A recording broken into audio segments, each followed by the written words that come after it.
Hey there YouTube, this is Wheelchair21, and this is the rolling review for Koukan 06 Mashin Chaser. He is Romude 000, and he is also Proto-Drive. This awesome, badass Dean Ambrose, Seth Rollins-like character is so amazing that yes, I just had to reference the S.H.I.E.L.D. members in some way, or form. Love the whole purple design. Love the whole Grim Reaper aspect. Love the whole... Well, I'm just going to say I love the whole viral core thing. Even though it's a pain in my ass. And I also love this awesome bike. The Chase Rider, or Ride Chaser. I love it. I enjoy it. And, well, let's get down to our actual figure and the viral core weapon set.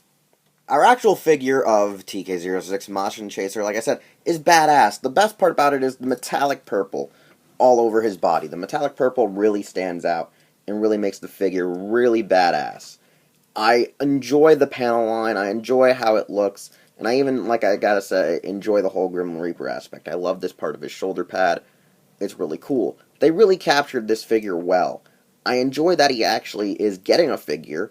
I enjoy the fact that he's getting a figure art so fast, and I just really enjoy the aspect of the character's design and features and abilities.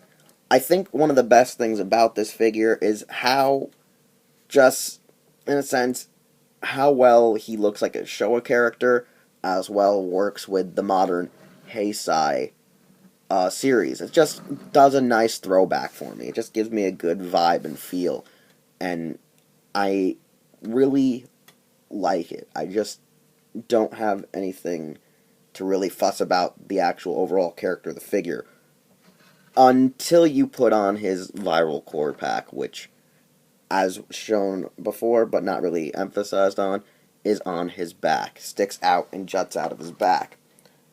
The way it works is like all tire Koukan figures.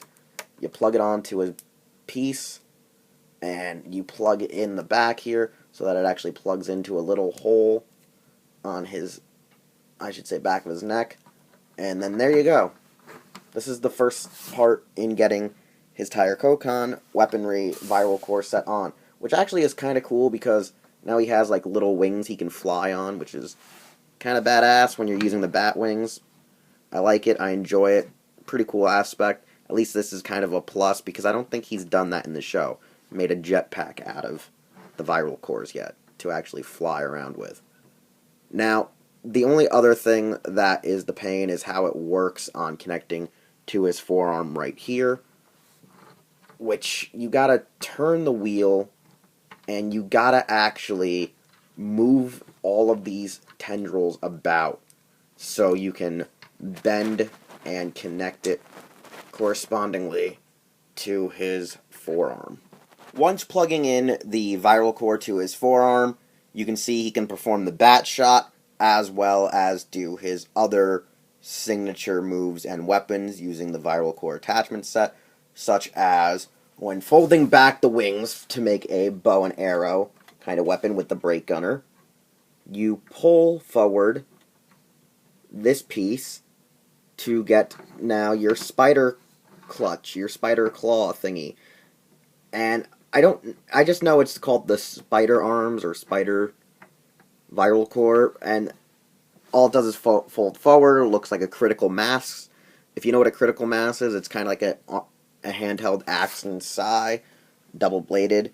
Really cool, kind of cool in the show. The only bad aspect is how the wheels work. You kind of actually... The best way to have more posability with the actual character is unplug this tendril right here to the Cobra lash. All you gotta do is it just, I think, comes right off of this joint. I'm not gonna pull on it right now because I'm afraid I'm gonna break it. But I remember when I first got it out of the package, the cord actually popped off its peg here, and I could easily put it back on. So be careful, try that if you want to try to have more play with the whole weaponry.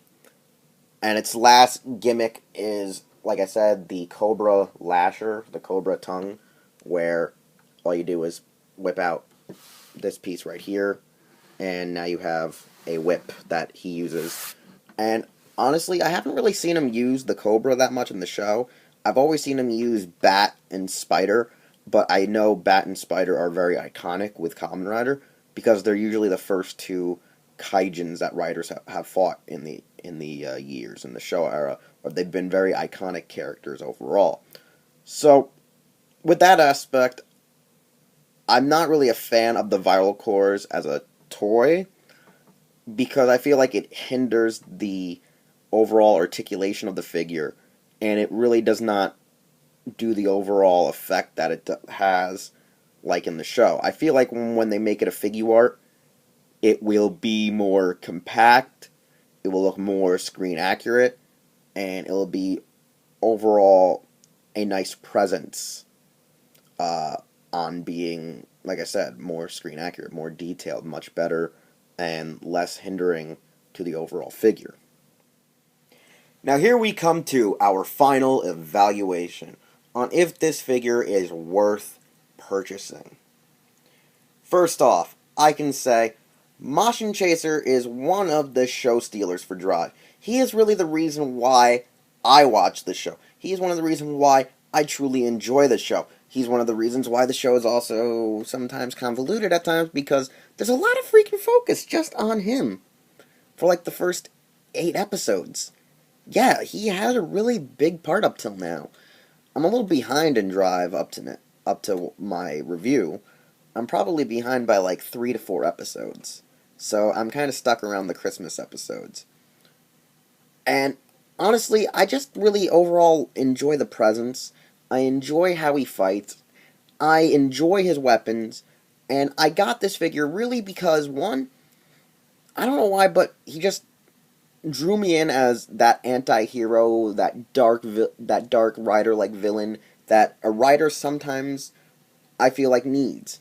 I also got him because I was really worried Tamashii was going to make him a web shop exclusive. I mean, if you made this guy a web shop exclusive, I'd still probably get him, but it'd probably be a lot harder for me to actually get my hands on. I'm really glad he's going to be a retail release alongside his bike, because, I mean, he just looks beautiful, especially with that metallic purple and black. I am a real huge fan of the color scheme of black and purple and black and red. That's why I'm really connected with Drive's overall color scheme, as well as its gimmick of using the tires, of being a car rider. I just have an overall liking it. It has a lot of things that strike my likes. It strikes my interests. It strikes my fancy, you know? It just, my color scheme, like when I go out, I'm always dressed in either a dark royal purple and black, or I'm dressed with black and red, or on occasion blue and white, but that's just because of Hero Taku. Yeah, I somehow let blue slip into my ensemble, but yeah, whatever. I love the figure. It's easy to afford and get. I mean, right now I'm pretty sure this is shelf warming somewhere in Japan, and where I got this figure was at Hobby Link Japan. Now, Hobby Link Japan is not the only place you can get this figure. You can get it at AmiAmi, CS Toys, Hobby Search, maybe Amazon, eBay, or contact a middleman like Rider Proxy. Anyways, I enjoy it. I enjoy Drive, but I know people have different opinions on that. Anyways, you can find this review here on my YouTube channel, over at Hirotaku.com. You can follow Hirotaku on Twitter and like them on Facebook. As for yours truly, Wheelchair21, I just have Twitter and Instagram. I do not have a Facebook, so if you want to contact me, message me here on YouTube, Twitter, or comment on my photos on Instagram. Anyways, we'll see you next time with possibly more TK figures, more SHFs, more, well, whatever I can actually buy, like card game shenanigans or whatever, when I have my, thoughts on what I want to actually get, Stuff's kind of weird right now. Wheelchair's just been buying figure arts and Gunpla. Anyways, whatever. I digress. We'll see you next time, YouTube.